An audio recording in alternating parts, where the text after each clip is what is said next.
Okay, Latin 2 students, welcome Emma, Ashton, Whitty, and Jack. Hope you guys have had a great extended spring break.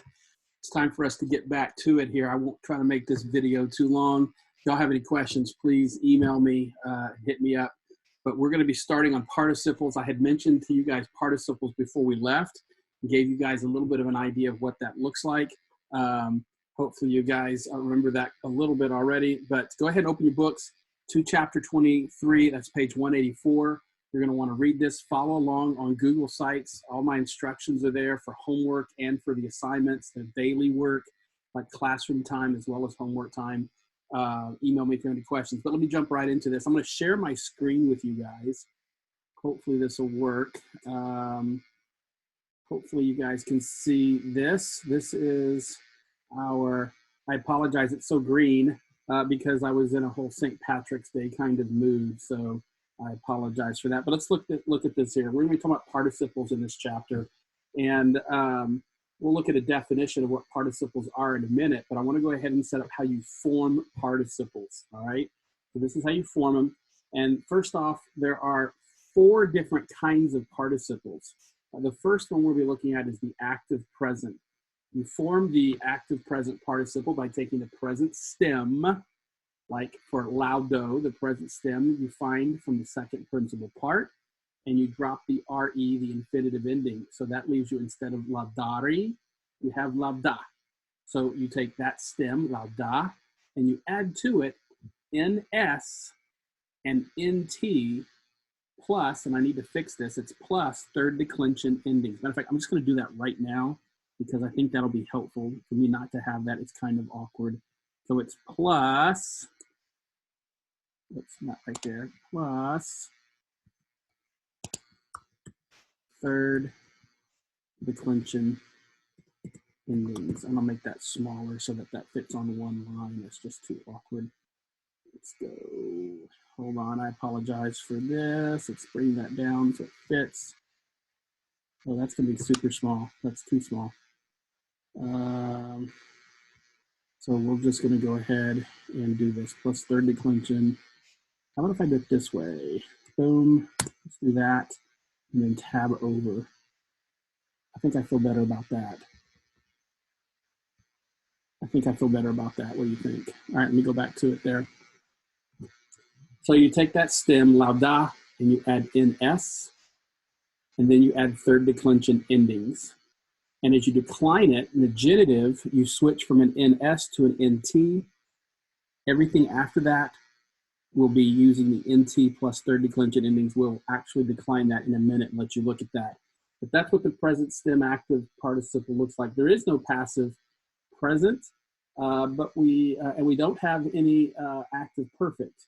The next participle is your perfect passive, and it's simply your 4th principal part. So that's pretty easy. So for laudo, laudari, laudavi, laudatus, aum, that's your 4th principal part. That's your perfect passive participle. And then the next one here is the future active participle. And this one's pretty easy. You take the 4th principal part stem. So for laudatus, aum, the stem is laudat.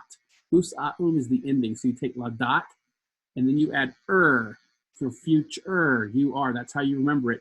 And then you put the usa back on it. So it's the 4th principal part plus plus usa Again, we'll show you what that looks like in a minute. And then lastly, your future passive participle. You take your present stem, again, that's lauda, for lauda is lauda. Then you add an nd, and then your ending's usa So laudandus aum. So let's see what this actually looks like. Oh, before we do that, people always have a hard time remembering which one of the participles takes the present stem, which one takes the 4th principal part. I like to show it like this. It's like an X.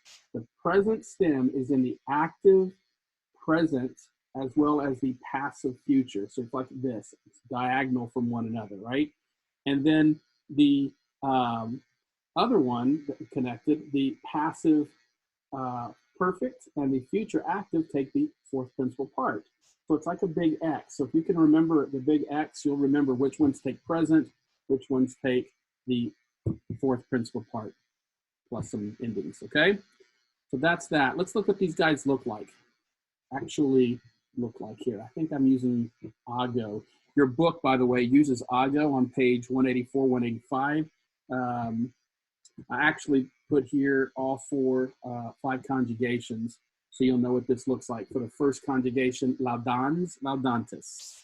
Second conjugation, monens, monentis. Notice it's the present stem plus an nt or an s and t, and then the third declension endings, right?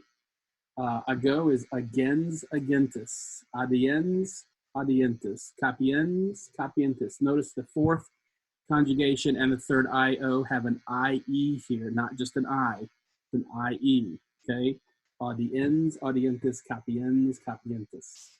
There is no present passive, there is no active perfect.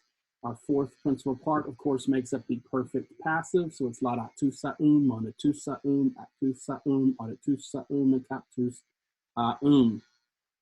Now we're going to take that same stem and we're going to stick a UR right in the middle there, right?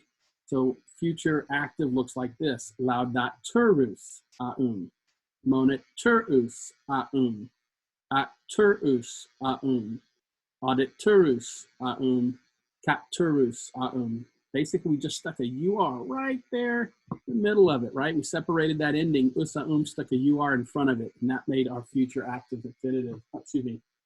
This should say participles. I'm sorry, I copied and pasted the from my Latin 3 class. I wonder if there's any other place. Yeah, let me fix this real quick. Participles, no sense in confusing you guys. We'll get to infinitives later. I think that's it. Yeah. And yeah, we didn't even use this. I'm going to delete that slide completely. There we go. So let's go back to it here. All right. Latin participles. All right. Booyah, booyah, booyah.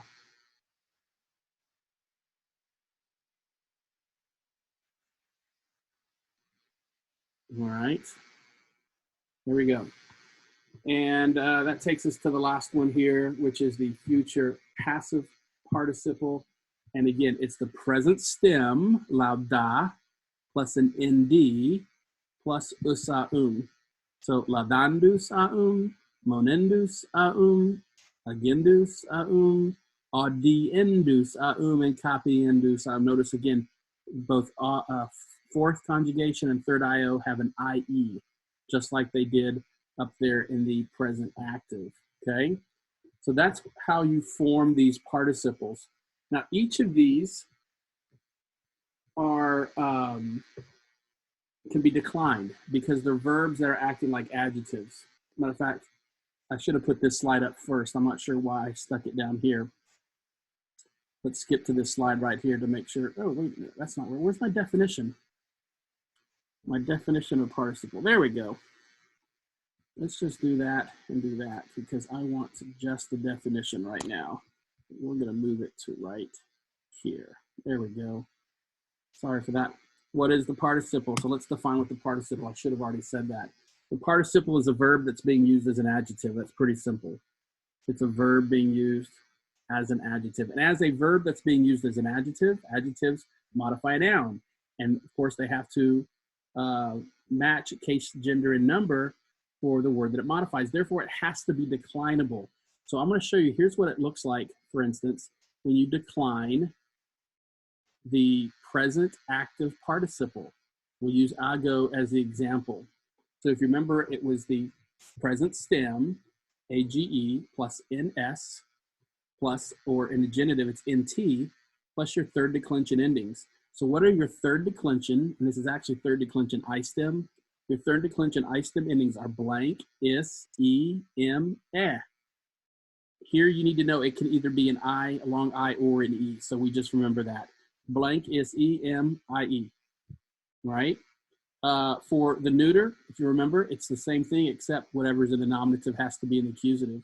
So it's agens, agentis, agenti, agens, agenti, agente. Blank is E, blank, E, E, E, E. Okay? And in the plural, I'm sure y'all remember those endings, right? So it's going to be S, eum, ibis, S, ibis. So agentes, agentium, agentibus, agentes, agentibus.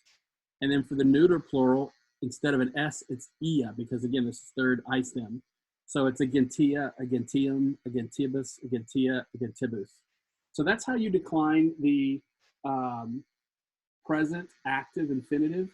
The rest, and participles rather, the rest of participles are us, and so you decline them like you would any other us, Remember for masculine, us, o, e, orum, is, os, is.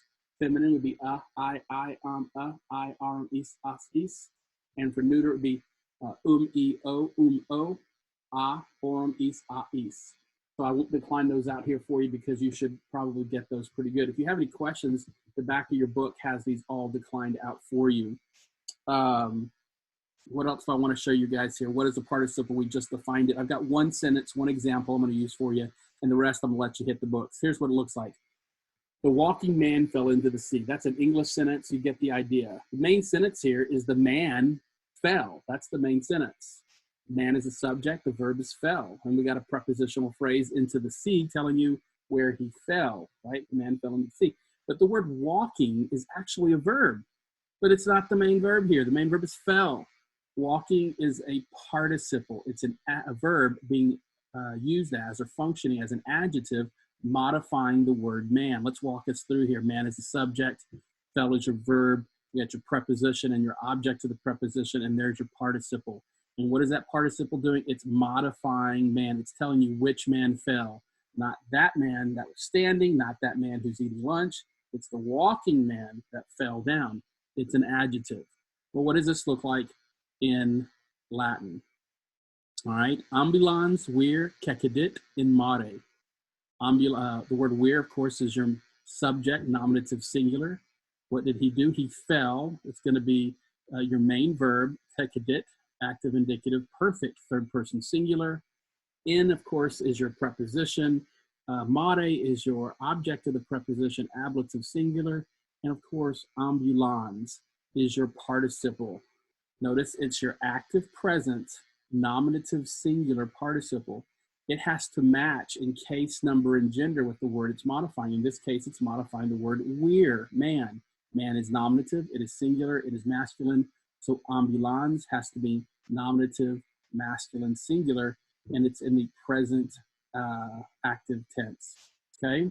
So that is your lesson on participles. That's all I've got for you. I've got a link to another video online, another lady who teaches this chapter. Feel free to watch her for more information. Email me if you have any questions, and go ahead and follow my instructions on Google Sites. Hope you have a good time this week. We'll talk to you later.